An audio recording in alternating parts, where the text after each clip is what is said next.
Efésios 4, do versículo 11 ao versículo 16. Ouça com fé a palavra do Senhor. E ele designou alguns para apóstolos, outros para profetas, outros para evangelistas e outros para pastores e mestres, com o fim de preparar os santos para a obra do ministério, para que o corpo de Cristo seja edificado, até que todos alcancemos a unidade da fé e do conhecimento do Filho de Deus e cheguemos à maturidade, atingindo a medida da plenitude de Cristo. O propósito é que não sejamos mais como crianças levados de um lado para outro pelas ondas, nem jogados para cá e para lá por todo vento de doutrina e pela astúcia e esperteza de homens que induzem ao erro. Antes, seguindo a verdade em amor, cresçamos em tudo naquele que é a cabeça, Cristo. Dele, todo o corpo ajustado e unido pelo auxílio de todas as juntas, cresce e edifica-se a si mesmo em amor, na medida em que cada parte realiza a sua função. Amém. Que Deus fale muito profundamente ao coração de cada um de nós. Meus irmãos, a tarefa de educar uma criança não é nada fácil. E eu acho que pais de crianças pequenas que estão presentes aqui, ou aqueles que já passaram por essa fase e têm saudade dela, com certeza, lembram-se do desafio que isso se torna a cada dia. Porque o mundinho da criança é muito diferente do nosso. Crianças têm características muito peculiares e cuidar dessas crianças nesse mundinho tão bonito delas é um grande desafio para aqueles que já passaram ou já saíram desse lugar. Aqueles que encaram a rotina da vida, as dificuldades do trabalho, os desafios do lar, aqueles que se dedicam tanto para poder manter tudo no seu lugar e deixar a casa em ordem, o trabalho em dia, as atividades todas no lugar. É tudo tão corrido, tudo tão difícil, e de repente você tem um serzinho pequenininho na sua casa, que está num mundo totalmente à parte, e você tem que se imergir nesse mundo para cuidar dele. Quando você fala alguma coisa, criança é literal, você já viu? Então, quando você fala, aquilo que você fala, para nós, é metafórico, é simbólico, é representativo, mas para a criança, não. Quando você fala, ela entende exatamente as palavras que você falou e imagina aquilo, gera medo, insegurança. A criança é como uma massinha de modelar na nossa mão. Ela é volátil, ela não está pronta. Ela precisa ser treinada, ela precisa ser ensinada. A cada dia, cada atitude, palavra, gesto nosso, cada exemplo, vai fazendo esse coraçãozinho, como uma massinha de modelar, começar a tomar forma. Os pensamentos começarem a ter lógica, e elas começam agora a emergir numa transição de um mundo todo colorido, com um céu de brigadeiro, e um mundo de imaginação que é a cabecinha delas, e começar a entender que a realidade do mundo precisa de muita dedicação, de muito treino, e nós somos chamados para sermos as peças fundamentais em tudo isso. É fácil? Não. É muito difícil. É muito difícil quando aqueles olhinhos, que nem o gatinho do Shrek, olham para você e tentam te convencer que a vontade dele é melhor.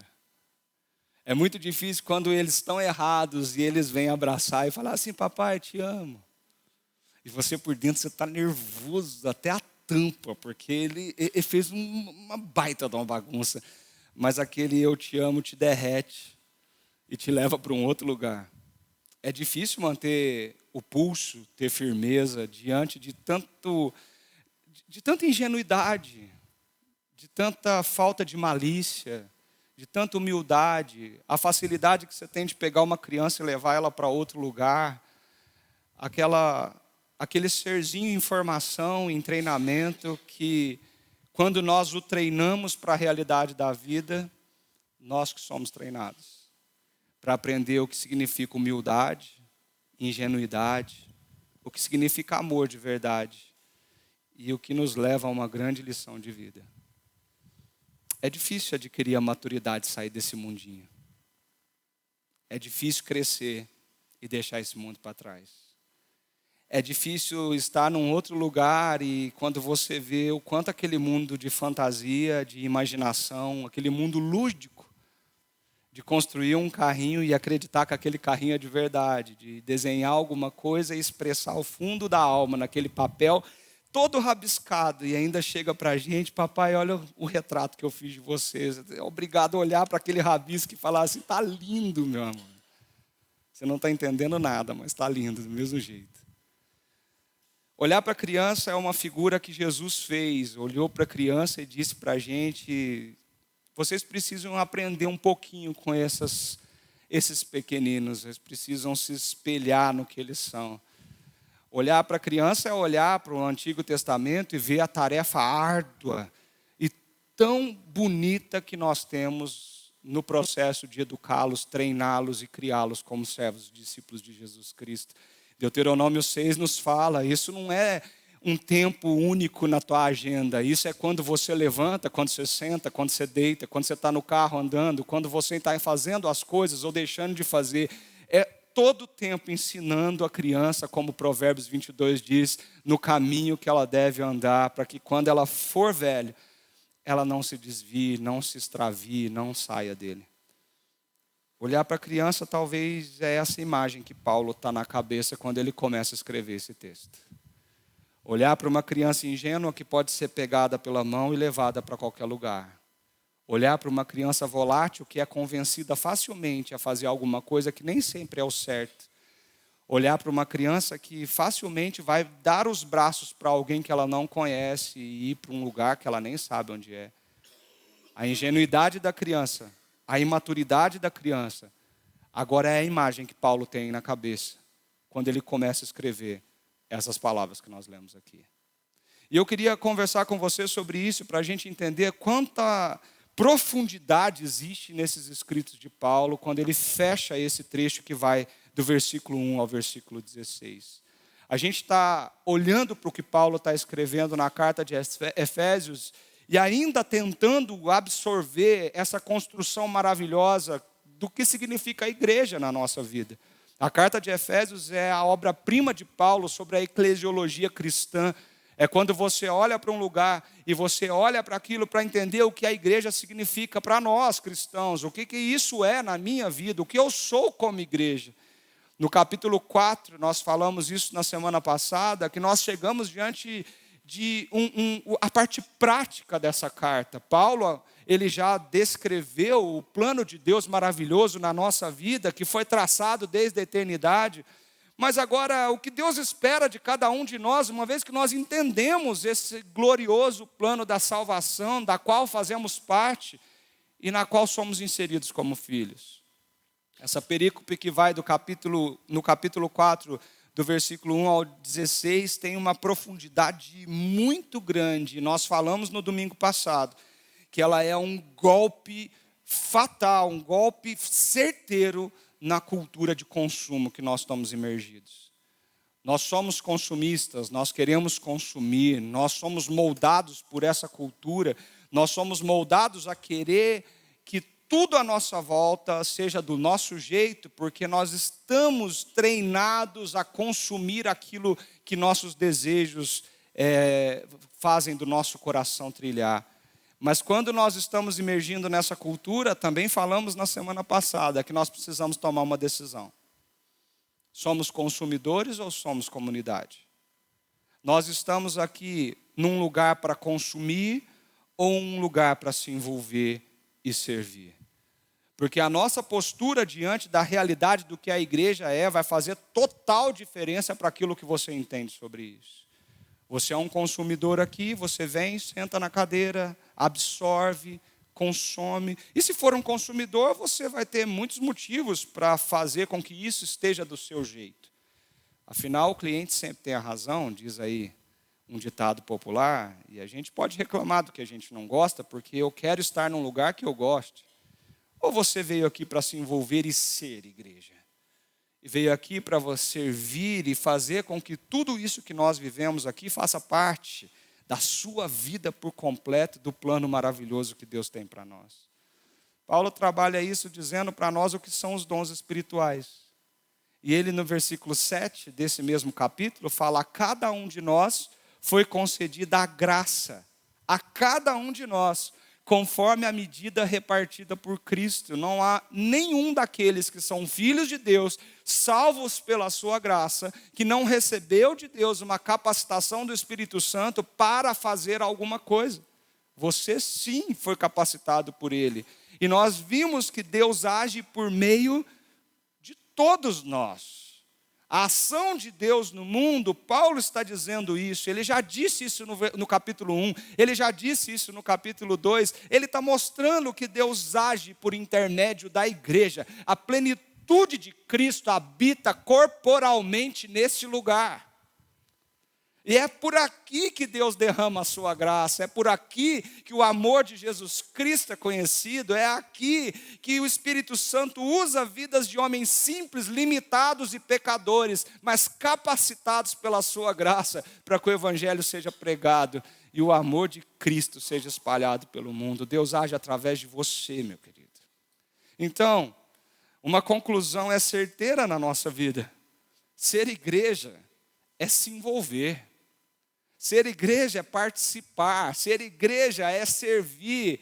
Jesus disse: eu não vim aqui para ser servido, eu vim aqui para servir e dar a minha vida em resgate de muitos. Se nós imitamos a Cristo, nós precisamos parar de consumir e começar a servir. Nós precisamos parar de olhar para nós mesmos e começar a olhar para o outro.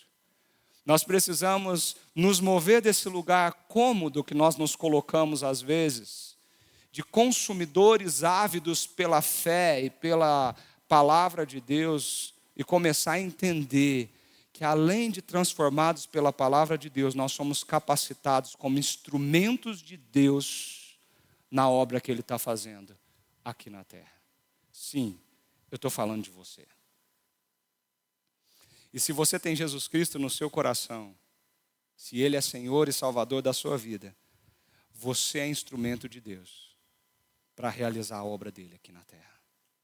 Ele te capacitou para isso. Ele te chamou para isso. Ele te enviou para isso. Ele disse: vão, façam discípulos. Vão, ensinem esses discípulos a obedecer o que eu ensinei a vocês. Ele disse: vão, batizem esses discípulos em nome do Pai, do Filho e do Espírito Santo, inserindo eles numa comunidade. Ele disse isso para nós. Agora Paulo trabalha algo tão bonito e tão imprescindível que é vital para a igreja. Ele começa a falar agora do que nós podemos chamar de os dons da palavra. Se você observar o versículo 11, todos os dons que ele relaciona nesse versículo estão diretamente relacionados com a palavra de Deus. Apóstolos, profetas, evangelistas, pastores e mestres. Todos eles estão completamente imersos numa obra tão bonita que são essenciais para a existência, para o crescimento, para o funcionamento da igreja. Se a gente compara a igreja com um corpo humano, como Paulo faz, como nós chamamos, como a palavra de Deus diz, que a igreja é o corpo de Cristo, existem alguns órgãos que são vitais no nosso corpo. A gente consegue viver sem um braço, não consegue? A gente consegue sobreviver sem uma perna. Se arrancar os nossos olhos, necessariamente nós não morremos. Se tirar a nossa audição, nós continuamos a viver. Existem algumas coisas que conseguimos até sobreviver sem, mas existem outras que não. Se o nosso coração parar, nós morremos. Se o nosso cérebro parar, nós morremos. Sem os rins, nós não sobrevivemos. E alguns órgãos são tão vitais que o corpo morre sem eles. Paulo, ele vai no cerne dessa questão. E ele está mostrando para a igreja que os dons da palavra são vitais para o crescimento, amadurecimento e para a compreensão de quem nós somos como igreja. E é por isso que ele escolheu, diante de tantos, essa lista para dizer para nós como Deus nos capacita para essa grande obra. Mas como eu queria começar a explicar tudo isso em 3 movimentos simples e objetivos, eu queria inverter um pouco o texto e começar pelo versículo 13, para mostrar para os irmãos que Deus tem um propósito para a sua igreja aqui nesse mundo. Existe um propósito muito claro. E quando eu falo de propósito, eu estou falando de alvo, um objetivo. Onde Deus quer nos levar, para onde Deus quer que a gente olhe, qual que é a nossa meta, qual é a linha de chegada, onde nós devemos olhar para dizer é para lá que Cristo deseja que a sua igreja seja direcionada. E a gente lê o versículo 13 e começa a entender isso. Diz assim o versículo 13. Até que todos alcancemos a unidade da fé e do conhecimento do Filho de Deus e cheguemos à maturidade, atingindo a medida da plenitude de Cristo. Existe um propósito muito claro estabelecido por Deus na minha e na sua vida, mas não como indivíduo, na nossa vida como igreja. É óbvio que isso respalda, isso pinga na nossa vida como indivíduo. O propósito de Deus é nada menos, nada mais do que a perfeição. E às vezes a gente assusta quando fala isso. Porque o propósito de Deus a ser alcançado é que sejamos irrepreensíveis doutrinariamente, espiritualmente, moralmente. Deus, Ele quer que nós chegamos nesse lugar, um lugar de perfeição. É isso que Deus espera para a igreja e espera para cada um de nós. O versículo começa, até que todos alcancemos. Existe alguma coisa para ser alcançada pela igreja. Concordam comigo? É muito claro olhar para cá e olhar e ver que existe algo pela qual nós devemos lutar, esmerar, nós devemos nos dedicar, nós devemos fazer com que as nossas forças sejam direcionadas. Porque se Deus disse, meu filho, eu quero que você chegue aqui, por que a gente não vai para lá? Por que a gente não iria perseguir esse objetivo e essa meta?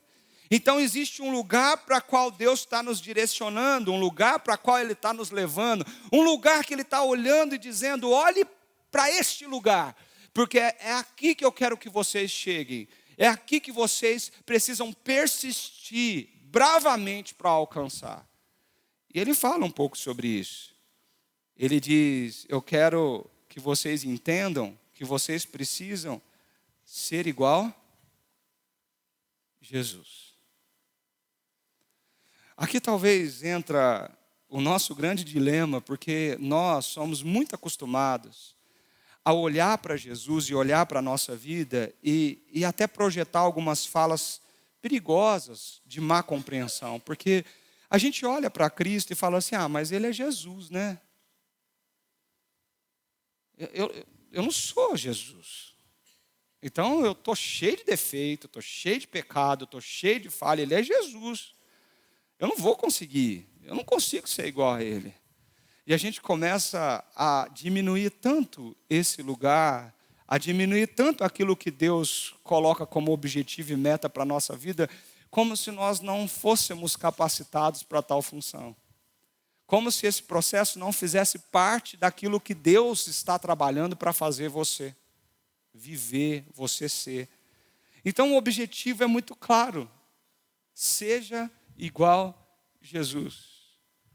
Nos anos 80, uma frase varreu o mundo cristão com o lançamento de um livro. Quando esse livro foi lançado, ele foi sucesso de leitura por muito tempo.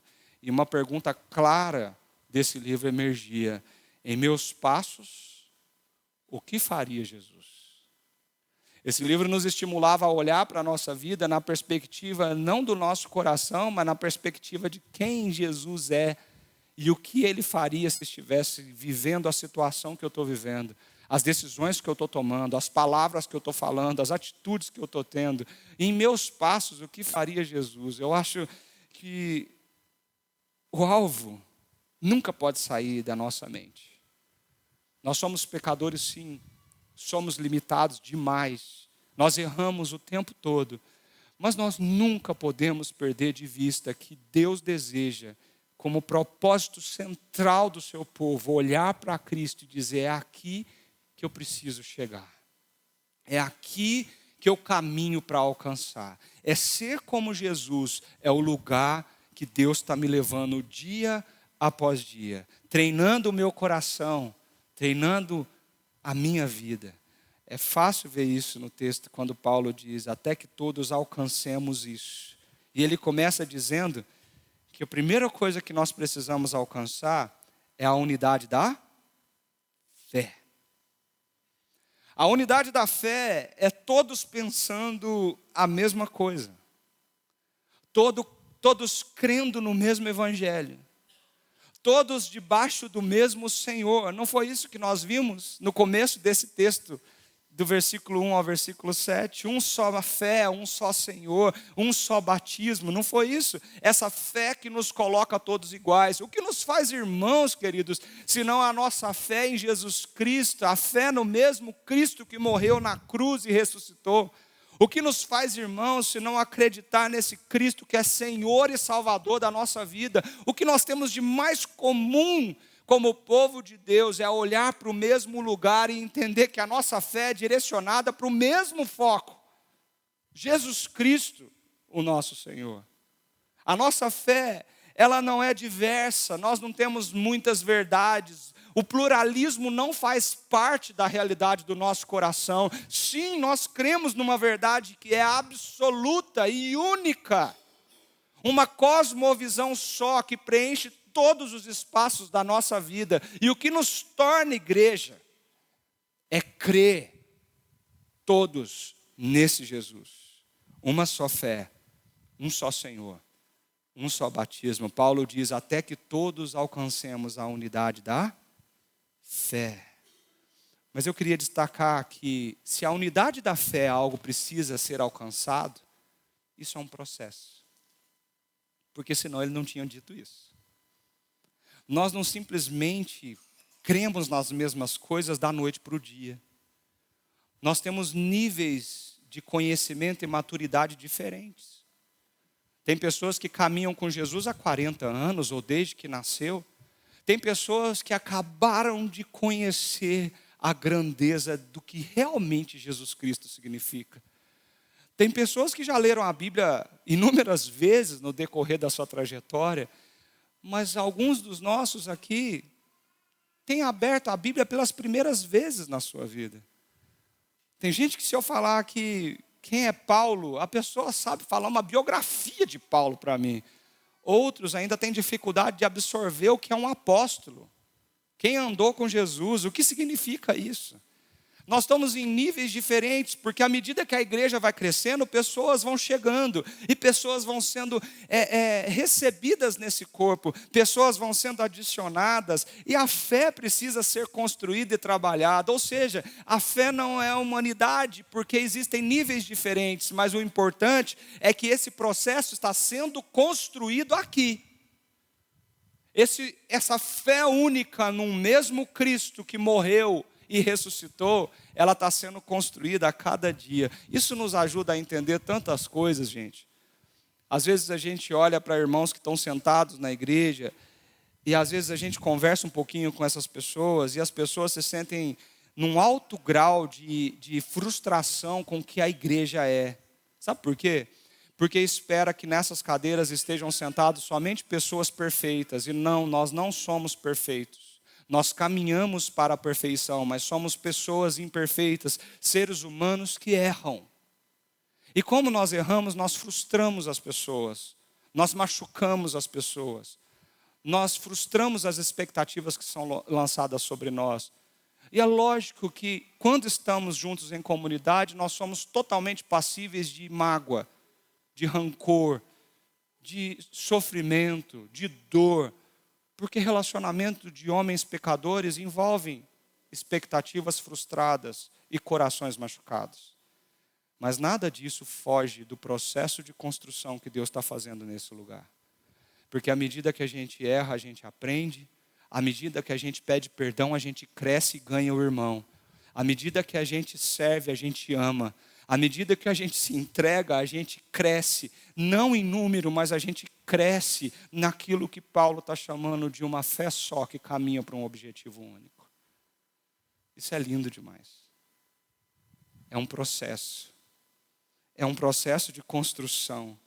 E um processo de construção que Deus usa a palavra dele. A fé vem pelo ouvir. E ouvir a palavra de Deus. Como essa unidade de fé é possível nesse lugar? À medida que o nosso coração se projeta e se dedica para conhecer a palavra do Senhor. Essa unidade é possível porque a palavra de Deus é pregada e nós não podemos abrir mão disso. Eu acho bonito porque Paulo continua e ele diz assim: existe nesse alvo, além da unidade de fé, um conhecimento do Filho de Deus. Toda vez que aparece essa palavra conhecimento na Bíblia, isso me chama muita atenção, porque sim, conhecer Jesus é saber sobre Ele. É saber o que significa a cruz, é saber o que significa o que Ele fez por mim, o que representa a ressurreição na minha vida, o que significa estar unido a Ele como filho, o que é um discípulo de Cristo, o que muda na minha vida para eu dizendo que eu sou cristão, que Ele é meu Salvador, que Ele é meu Senhor. Tudo isso faz parte desse conhecimento, desse convencimento na qual nós estamos passando. A gente vai conhecendo a palavra de Deus e sendo dia a dia convencidos por ela, pelo Espírito Santo que veio nos convencer, de que isso é a verdade de Deus para a nossa vida. Mas, queridos, pense comigo, conhecer alguém implica em intimidade, relacionamento. Você não conhece o outro se você não sentar e ter um bom papo com ele. Você pode vê-lo, dar um tchau, saber até o nome, ou até onde ele mora. Mas conhecer de verdade é quando você começa a caminhar do lado dele. Aí emerge as coisas bonitas do ser humano, mas também emerge as coisas feias que nós temos em cada um de nós, e todos nós temos. É quando as qualidades são muito melhores vistas, mas quando os defeitos vêm à tona. E a gente sabe que basta morar junto com alguém e você vai começar a conhecer os piores defeitos que essa pessoa tem. Um amigo meu diz que assim, tenha filhos e você vai ver os seus pecados correndo pela casa. E não é isso? Conhecer implica em estar junto. Conhecer implica em se envolver com. Conhecer implica numa vida de intimidade, de entrega, de diálogo, de interesse, de querer. Conhecer Jesus não basta saber sobre Jesus, faz parte do conhecer, mas não é o suficiente. Conhecer Jesus é você ter um relacionamento de intimidade com Ele dia após dia. Se Jesus Cristo não é uma lenda, um mito, mas é uma verdade, é uma pessoa. E Ele disse: eu estarei com vocês todos os dias da vida de vocês até a consumação dos séculos. Ele é uma pessoa que quer se relacionar comigo e com você. É por isso que a oração é tão fundamental na igreja. É por isso que deixar que essa palavra transforme a nossa vida é tão fundamental na igreja. Relacionar-se com Jesus, querido, é muito mais do que saber o que é a cruz e o túmulo vazio. Relacionar-se com Jesus é ter Jesus do teu lado todo dia. É orar. É dizer: Senhor, eu estou indo para o trabalho. Eu preciso de Ti. Senhor, eu estou voltando para casa, o trânsito está muito ruim. Aqui na Marginal, em São Paulo, tem assalto, me protege. É sentar e dizer: Senhor, eu estou triste. E o Senhor sabe o que eu estou sentindo. Deus, meu coração está pesado, cheio de mágoa e rancor. Eu preciso do Senhor, porque sem o Senhor eu não consigo perdoar. Isso é relacionamento, gente. Relacionamento é quando você não tem medo de falar o que está acontecendo. Relacionamento é quando você se abre por inteiro, sem ressalvas, sem medo daquelas partes obscuras e feias que o nosso coração esconde das pessoas, mas que não consegue esconder de Deus. Relacionamento é quando você se ajoelha no desespero ou na calmaria e você tem Ele como seu fiel Senhor, que nunca te abandonou, mas que te segura pela tua mão todos os dias da sua vida. Isso é conhecer Jesus. Paulo diz, nós temos um objetivo, nós estamos caminhando como igreja para um lugar, é alcançar essa unidade da fé, todos debaixo desse mesmo evangelho de Jesus Cristo, e aumentarmos, crescermos, amadurecermos no relacionamento e na intimidade, no conhecimento do que significa de fato o Filho de Deus na nossa vida, como povo, como família. E daí sim Paulo diz, e cheguemos à maturidade. Cheguemos à maturidade. E a gente olha para o versículo 13 e a gente pensa assim, nosso pastor começou dizendo que o alvo de Deus para a nossa vida é a perfeição. Isso é muito difícil, a gente não vai conseguir isso, não existe esse negócio de ser perfeito aqui na terra. Mas não sou eu que estou falando, querido. A palavra maturidade, no original grego, na qual foi escrito aqui, ela é formada por duas palavras. Andra, teleion. E essa palavra, essa construção no grego quer dizer homem perfeito, ou homem completo. Paulo está dizendo, até que todos cheguemos a ser um homem perfeito. Um homem completo. Não sou eu que estou dizendo que o padrão de Deus é alto e que o padrão que Deus quer para a sua igreja é esse. Paulo, a palavra de Deus está dizendo, cheguemos a ser um homem completo e perfeito. Como? Como isso é possível? Como? Atingindo a medida da plenitude, da completude, da perfeição de quem? De Cristo. Por isso que eu não tenho medo de afirmar tudo que Deus deseja como meta, objetivo e alvo para a igreja dele e para você, querido, é que você seja como Jesus. Que você aprenda a se relacionar com Jesus Cristo de uma forma tão intensa que se ache mais Cristo em você do que você. O que importa é que Ele cresça e que eu diminua.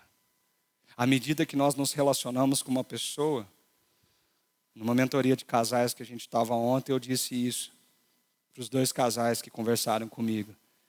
Eu disse, à medida que a gente se relaciona, à medida que a gente casa e começa a morar juntos e viver juntos, e 2 se tornam um, é curioso como a gente começa a olhar para a nossa vida e começa a ver o outro na gente, não é, amor? Eu era um cara muito pessimista, sabia? Crente, gente, sou crente, mas assim, pessimista. Falava assim, nossa, não vai dar certo. Sabe aquela pessoa que tudo não vai dar certo? É chato conviver com gente assim, era eu. Aí você punha uma coisa na sua frente, não vai dar certo. Nossa, mas pode acontecer isso, pode acontecer aquilo outro. Aí eu casei com essa linda donzela que Deus me deu. A Fernanda é o otimismo e a energia e a alegria estampada nela. Personalidades opostas se juntaram. E hoje ela fala para mim assim, nossa, você não é mais você mesmo. Cadê aquele pessimismo todo? Porque agora você chega para as coisas e fala, não, vai dar certo, vamos fazer, que não sei o quê. E a empolgação dela me contaminou. E parte dela passou para mim. E agora parece que eu sou mais Fernanda do que Leandro em algumas coisas. E é tão bonito isso. Porque quando a gente convive, é isso que acontece. A gente começa a aprender um com o outro. A gente começa a absorver do outro aquilo que a gente precisa para crescer. E a gente se completa, a gente se complementa, a gente vai crescendo juntos para o objetivo que Deus nos deu. O desejo de Deus é que você ande tanto com Jesus, que as características de Jesus sejam absorvidas por você. Que você passe a olhar para Ele como o alvo da tua vida, a quem você precisa imitar. Não é o que eu quero fazer, é o que Jesus quer que eu faça. Não é o que eu quero falar, é o que Jesus quer que eu fale. É muito mais que a minha vontade. Ser igreja é entender que nós estamos caminhando para ser perfeitos como Jesus é perfeito. Esse é o processo de Deus na nossa vida. Esse é o padrão de Deus. Então não reduza o padrão de Deus para a sua vida, meu querido. Não reduza isso a um mero movimento religioso de vir aqui domingo e sentar nessa cadeira, porque esse não é o padrão de Deus para a sua vida. Isso é religiosidade. E Deus não quer que você viva isso. Deus quer para você relacionamento. Deus quer para você conhecimento. Deus está fazendo um processo lindo através do Espírito Santo ser construído na tua vida. Sim, Deus está te moldando. Quando as coisas difíceis vêm, quando as coisas tristes vêm, quando os desafios da vida vêm, quando o casamento se torna difícil, quando os filhos se tornam difíceis, quando o trabalho se torna insuportável, tudo o que está acontecendo à tua volta faz parte desse processo de te amadurecer e te tornar mais e mais e mais semelhante a Jesus Cristo. É difícil, eu sei, mas esse é o plano de Deus. Esse é o projeto de Deus. E Deus quer que você entenda que tudo isso é um processo, até que alcancemos. Até que alcancemos. E qual é o propósito de tudo isso? Olha o versículo 14. Vamos ler comigo esse versículo? Todo mundo? Essa primeira parte desse versículo? Bem alto. O propósito é que não sejamos mais como crianças. Agora Paulo traz a imagem da criança e fala, sabe por que Deus está construindo tudo e fazendo as coisas desse jeito?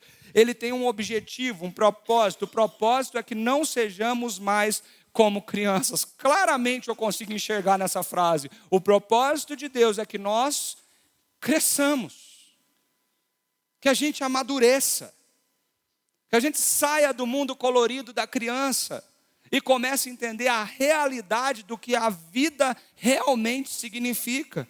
E Paulo olha para a criança e diz, preste atenção, como a criança é volátil, moldável, insegura, ela está em desenvolvimento, ela é inconstante, ela é instável nas suas emoções. Uma hora ela está chorando porque quer alguma coisa, passa alguns minutos, ela já não quer mais o que ela queria e está fazendo aquela manha toda. Por quê? Porque ela não sabe lidar ainda com o que está sentindo. Ela sente tristeza e alegria numa velocidade muito grande e ela não sabe controlar, ela não sabe lidar com isso, ela não sabe explicar isso. Ela quer e não quer, ela é volátil, ela é inconstante, ela não é madura, ela não está pronta. Paulo está olhando para isso e dizendo, mas isso é um grande perigo. E a gente precisa entender esse perigo. Se o nosso objetivo é crescer, amadurecer e ser como Jesus, nós precisamos entender que existem perigos que nos cercam. Porque o versículo 14 diz assim, que nós não sejamos mais como uma criança. Em que sentido? Levados de um lado para outro pelas ondas. E ele usa a imagem da onda que vai e te arrasta e te leva, um barco dependente daquele mar revolto, não sabe para onde vai ser levado, ora quer um lado, ora quer outro. Ele diz, nem jogados para cá e para lá, por todo vento de doutrina. Se ele olhou para a onda, agora ele olha para o vento. E ele parece que é uma imagem de um barco sendo jogado no mar para um lado e para o outro, como uma criança. Ela pode ser assim, inconstante, instável. E uma criança que pode ser levada para um caminho muito ruim se é influenciada da forma errada. Paulo diz, cuidado pela astúcia e esperteza de homens que induzem ao erro. Porque na nossa ingenuidade e imatura na palavra de Deus, ao invés de crescermos na mesma fé, no conhecimento de Jesus Cristo, e atingirmos a maturidade, nos parecendo com Jesus e a sua perfeição, sim, nós podemos ser induzidos ao erro quando nós nos distanciamos da palavra do Senhor. Essa semana eu ouvi de um grande pregador do nosso país, do nosso Brasil, uma frase que causa arrepios. A frase é a seguinte: há mais santidade em pecar com integridade do que em obedecer de maneira hipócrita. Talvez você olhe para essa frase, eu vou repeti-la. Há mais santidade em pecar com integridade do que obedecer de maneira hipócrita. Uma frase bonita aos nossos olhos, mas que pode abrir uma lacuna na igreja, contrária ao que Deus está nos ensinando, e levantar uma permissividade perigosíssima no nosso meio. E é isso que alguns têm vivenciado no Evangelho. Se por um lado, nós temos pessoas que são levadas pela uma rigorosidade religiosa da verdade, o que se torna um grande legalismo e um grande peso na nossa vida. Por outro, existem pessoas que, em nome do amor, ou de um certo amor, tudo é possível, tudo pode. E é como se Deus permitisse todas as coisas, desde que o objetivo for o amor. É perigoso isso, gente. O YouTube está cheio de pessoas pregando um Jesus Cristo deformado, um evangelho irreal. Pregações de autoajuda, nós vemos por todos os lados, pessoas que sentam e começam a valorizar mais o ser humano do que o Senhor do ser humano. Pessoas que querem te dizer, você é livre para fazer o que você quiser, e em nome do amor, pelo Evangelho, você pode ser quem você quiser, e não é isso que a Bíblia nos apresenta. Por coisas sutis e pela falta de conhecimento da palavra de Deus, você pode ser uma criança imatura, sendo levada e conduzida ao erro. É por isso que nós precisamos, para crescer como igreja, jamais abrir mão do lugar que o relacionamento de Jesus Cristo e a palavra que nos leva à unidade de fé possui na nossa vida. Jamais. É por isso que Paulo, ele vai agora para esse lugar e ele diz, vocês precisam entender que para alcançar o objetivo que Deus tem para a igreja, o que significa ser igreja, uma só fé, um só Senhor, um só batismo, um só Pai que é sobre todos, de todos e que age por meio de todos ao habitar em todos. Paulo diz, para vocês entenderem o quanto isso é imprescindível e importante, Deus nos deu, Deus derramou, Deus designou para a sua igreja os dons da palavra. E agora faz sentido a gente voltar no versículo 11 e ler. E ele designou alguns para apóstolos, outros para profetas, outros para evangelistas e outros para pastores e mestres. Nós vemos aqui pessoas designadas por Deus para lutarem bravamente pelo evangelho verdadeiro de Jesus Cristo, com um objetivo muito claro e muito bonito. Mas antes de vermos esse objetivo, eu queria trazer só alguns esclarecimentos sobre esses dons da palavra. Hoje nós vemos muitos cristãos e líderes afirmarem que possuem o dom apostólico. Eu sou apóstolo de Jesus. Eu não sei onde isso vai chegar, viu, gente? Porque depois do apóstolo, daqui um pouco tem gente se declarando querubim por aí, entendeu? Eu não sei mais onde vai chegar isso. Mas tudo isso vem de uma má compreensão da palavra do Senhor.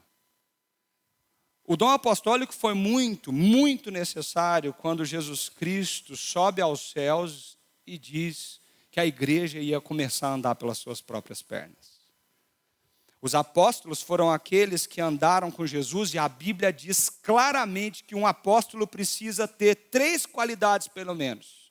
Primeiro, conhecer pessoalmente a Jesus Cristo, sendo testemunha, 2, da sua ressurreição. E 3, ter um ministério autenticado por milagres especiais e algo sobrenatural na tua vida. Estes eram os apóstolos. Cristo sempre teve muitos discípulos, mas só teve 12 apóstolos.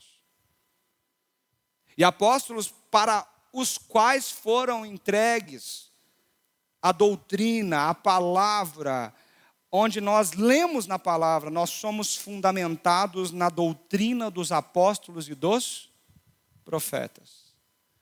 Não, gente, esse dom ele está restrito àquele momento da história. Não existem mais apóstolos na forma da palavra hoje em dia. O dom apostólico foi um dom dado para aquele momento da igreja, para que a doutrina, o Novo Testamento chegasse até as suas mãos.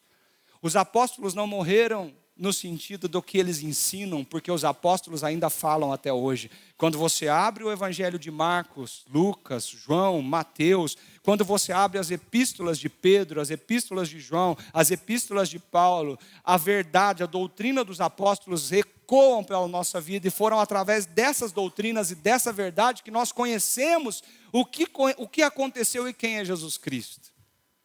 Esse é o dom apostólico que Deus deixou para que a gente chegasse à plenitude desse lugar para o qual Ele está nos projetando. Mas em contrapartida, Ele deixou outros dons da palavra na sua igreja, como o dom de profeta.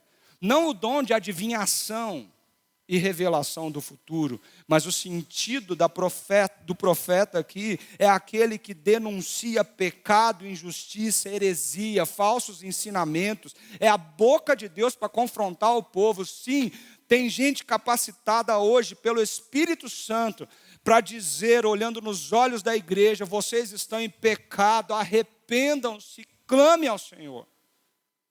Verdadeiras bocas de Deus para defender o verdadeiro evangelho de Jesus Cristo no século 21. Profetas capacitados, homens e mulheres capacitados pelo Espírito Santo de Deus.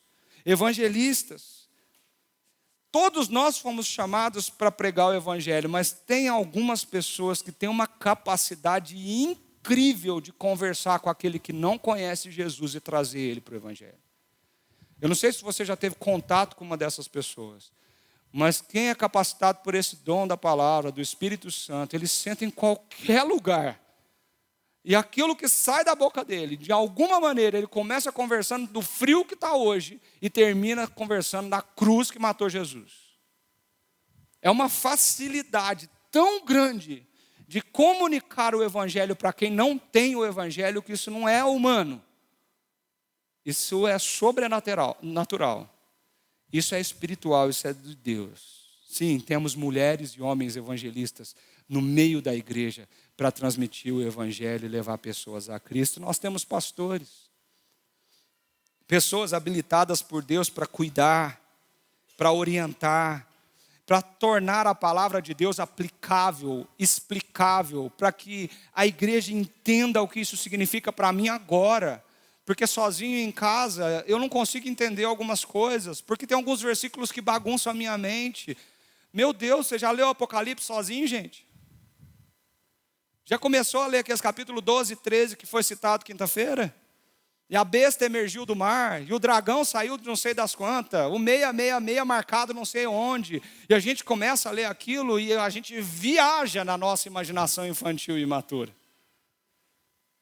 E aí Deus manda e capacita homens como o pastor David para vir aqui quinta-feira às 19h30 e dar uma excelente aula para a gente, nos ensinando o que significa cada coisinha e detalhe daquilo na nossa vida hoje e agora. Mas não são só pastores que ensinam, são pastores que cuidam, pastores que estão preocupados em alimentar, proteger, consolar as suas ovelhas. Pastores que são mestres, que têm uma facilidade incrível de tornar aquela coisa difícil em explicada e aplicável. Sabe aquelas pessoas que você escuta e de repente você fala assim: meu Deus, eu li esse negócio, mas eu nunca entendi. Agora fez sentido. Agora faz sentido. Agora eu sei o que eu tenho que fazer quando eu sair por aquela porta. Agora eu sei o que isso se aplica na minha vida. Isso não é humano, gente. Você pode ter uma excelente oratória, você pode ter uma retórica absurda, você pode ser um cara que sabe falar muito bem, mas pegar a palavra de Deus e transmitir a palavra de Deus, isso é sobrenatural. E Deus levanta verdadeiros mestres e pastores no meio da igreja dele. E Ele designa essas pessoas para a igreja. Só que elas não são somente as pessoas que estão aqui. Profetas, evangelistas, pastores, mestres, estão aí também. Como eu acho lindo quando eu vejo essa igreja se movendo. E quando as coisas estão acontecendo e eu fico sabendo assim: fulano passou mal, mas a irmã X, o irmão Y, já foi lá e visitou ele. Tem uma pessoa sofrendo na igreja, mas ele recebeu uma enxurrada de mensagem da igreja, falando, mostrando esse cuidado e esse amor. Existem sim profetas, evangelistas, pastores e mestres sentados nessas cadeiras que foram designados por Deus para poder que a verdade, a palavra da verdade chegue ao coração de todos nós. Não se engane. A gente precisa entender qual é o propósito de tudo isso. Olha que coisa linda, gente. Para a gente caminhar para o desfecho dessa história. Olha o versículo 12. Ele designou essas pessoas, esses dons. E ele diz assim: com o fim de preparar os santos para a obra do ministério, para que o corpo de Cristo seja... Com o fim, a finalidade, o objetivo, o propósito. Por que Deus está fazendo tudo isso? Porque Deus pôs essas pessoas e designou, designação de Deus colocá-las na igreja. Preparar os santos para a obra. É a palavra de Deus que nos capacita dia a dia para algo. É ela que age, gera fé e transforma o nosso coração. São pessoas colocadas no meio da igreja, designadas por Deus, para que você entenda, compreenda e viva a palavra de Deus. Mas para que você somente consuma como um materialista voraz de tudo isso, para que você somente seja alguém que tenha isso na sua vida, uma verdade consumida.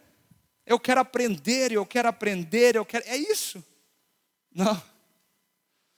Você está sendo treinado pela palavra de Deus, através desses instrumentos de Deus, para a obra que Deus quer fazer através de você. Gente, não é pastor que realiza a obra da igreja.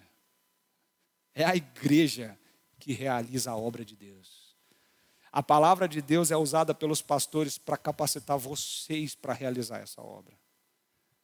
Uma igreja onde tudo é centralizado no pastor não entendeu o que é ser igreja. Uma igreja onde quem faz tudo é o pastor não entendeu o que é ser igreja. Porque isso aqui está muito claro para mim. O objetivo de Deus colocar a palavra ensinada, explicada, defendida, a palavra anunciada no meio da igreja, é preparar vocês para que a obra de Deus seja realizada na terra, nessa cidade de Itatiba, nesse lugar, nessa comunidade que Deus nos deu, através das mãos de vocês. Igreja é se envolver, igreja é servir, igreja é participar. A palavra de Deus nos prepara e nos capacita, mas nós não viemos aqui para consumir isso. Nós viemos aqui para ser treinados e preparados para uma grande missão. Ser como Jesus. E à medida que nós somos como Jesus, a igreja cresce e edifica-se a si mesma. É bonito isso, não é? A palavra obra aqui é diaconias. E diaconias é aquilo que você faz para servir as pessoas em suas necessidades. Deus designa alguns para cuidar e explicar a palavra, cuidar da palavra, explicar a palavra, pastorear a igreja, preparar os santos para que todas as necessidades físicas, espirituais e materiais das pessoas sejam supridas através de quem? De vocês. Entender a igreja é entender isso. Porque Paulo diz, para que o corpo de Cristo seja edificado. É para que o corpo de Cristo cresça e amadureça. O objetivo não é a maturidade? Como que nós vamos chegar lá? À medida que você faz o que você deveria fazer. Igrejas que não crescem são igrejas que os membros são meros consumistas e não servos praticantes dessa verdade. Igrejas que não crescem são igrejas centralizadas numa liderança que faz tudo e a igreja não faz nada. Igrejas que crescem diante da palavra de Deus são igrejas onde cada um faz aquilo que Deus colocou nas suas mãos para ser feito. A gente entende que a igreja cresce à medida que se submete a esse grande propósito. Versículo 15 diz assim: antes, nós precisamos fazer uma coisa, seguindo a verdade em amor. Cresçamos em tudo naquele que é a cabeça, Cristo. Antes, seguindo a verdade em verdade e amor são duas coisas que precisam estar juntas no nosso caminhar e no nosso preparo da palavra de Deus. A verdade não pode ser negociada, ela é absoluta sim. E isso é um desafio, gente. Nós somos aqueles que pregam uma verdade absoluta num mundo relativista e pluralista.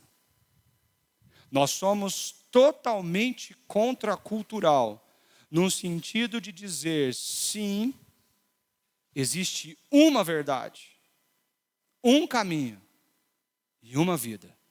E o seu nome é Jesus Cristo. Diante de um mundo que diz que existe a sua verdade, do seu jeito, e a minha verdade não precisa ser a sua verdade. E a sua verdade não precisa ser a minha verdade. Sim, é um grande desafio. E se Deus age por meio de todos nós, o seu desafio é não negociar de forma nenhuma essa verdade absoluta na sua vida. Essa é a nossa cosmovisão. Essa é a nossa verdade. Mas isso jamais pode ser feito de forma legalista, fria, sem amor. Paulo diz: sigam a verdade em amor. Se você só seguir a verdade, você vai se tornar um religioso frio e seco, legalista, acusando todo mundo, julgando todas as pessoas pela sua ótica e sua perspectiva. Você vai se tornar uma pessoa terrível de ser aguentada, uma pessoa difícil de conviver. Você vai se tornar uma pessoa dura, fria, que mais condena e vive longe daquilo que Cristo quer. Se você viver somente pelo amor, você vai se tornar uma pessoa extremamente flexível. Uma pessoa que tende a um pluralismo e um relativismo, mesmo com o evangelho. Porque à medida que a pessoa olhar para os seus olhos e dizer, mas eu amo, mas eu estou fazendo isso em nome do amor, você vai abrir mão da verdade e dizer que o que ela está fazendo pode ser feito. Por isso que Paulo diz, a verdade precisa ser seguida em amor. Existe um equilíbrio para a gente perseguir aqui. Toda exortação, todo aconselhamento, tudo que a gente faz na igreja, tudo que a gente faz na nossa vida, a criação dos nossos filhos, a edificação do nosso lar, isso é algo que não pode sair da nossa frente. A verdade do evangelho, inegociável no nosso coração, e o amor que equilibra tudo isso para o lugar onde Deus está nos levando. Viva a verdade em amor. E aí sim, nós vamos crescer em tudo naquele que é o cabeça, Cristo. Dele, todo o corpo, ajustado e unido pelo auxílio de todas as juntas, cresce e edifica-se a si mesmo em amor, na medida que cada parte realiza a sua função. Porque Deus deu os dons da palavra para a sua igreja?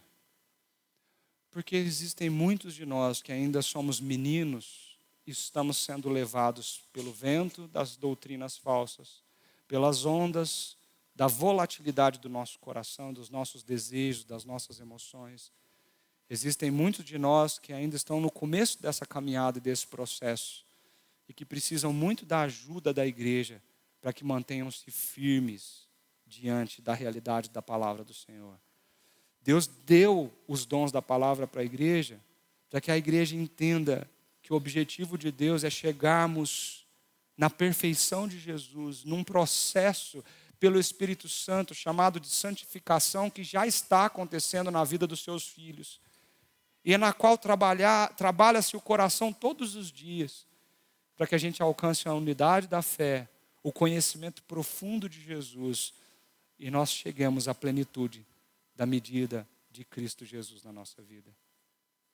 Nós vamos chegar nisso aqui, nesses breves 80, 90 ou 100 anos que passamos nessa vida? Não. Mas a gente vai caminhando e sendo aperfeiçoado a cada dia mais, para que ao sermos glorificados, nós sejamos como Jesus. Que você possa olhar para o que Pedro fala em capítulo 4, versículo 10 e 11. Quando ele diz assim: cada um exerça o dom que recebeu para servir os outros.